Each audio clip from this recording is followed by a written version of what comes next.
Hi, everybody. I'm Arjun, co-founder and CEO of Docket. I have something new to show you. It's a recent release that we have, and I thought I'll do a demo. So it's normal for website agents or the legacy chatbots to have these callouts, but we have done something interesting here. We have actually converted this into contextual callout that's controlled by the agent. As you can see, as I'm browsing our website, it is giving me like a call out with a beacon.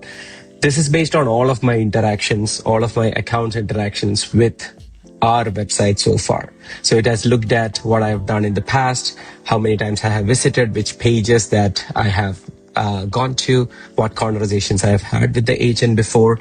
And as I'm scrolling, there you go. These are the kind of questions that I've used in the past, and it's changing it based on that.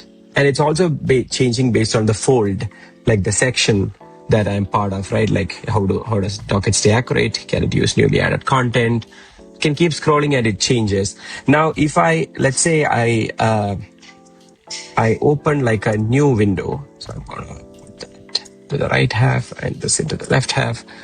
So if I go all the way up here, I will see as I'm browsing through, as you can see, the contextual callouts are different because, the kind of interactions that I have in the incognito is obviously very different from the context that I have when I'm browsing in a logged in, not logged in, more like it knows my history, right? So as I'm getting this qualify bias automatically, and it can, there you go. How is this different from Drift? Could this replace MQLs for us? Could this reduce?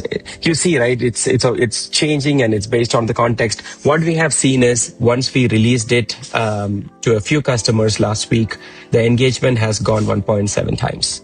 So typically the key is how many people are you engaging at the top of the funnel. When somebody is visiting your website, 99% of the people are not doing anything. They're just browsing and bouncing. So the more people that you engage and educate faster, obviously your downstream conversion will be much better. So we are seeing that the contextual callout is taking our whatever we had and increasing it by 1.7x. So pretty exciting update. Just wanted to share it with all of you. Feel free to check it out, docket.io, and start scrolling and see what you find as your contextual callouts.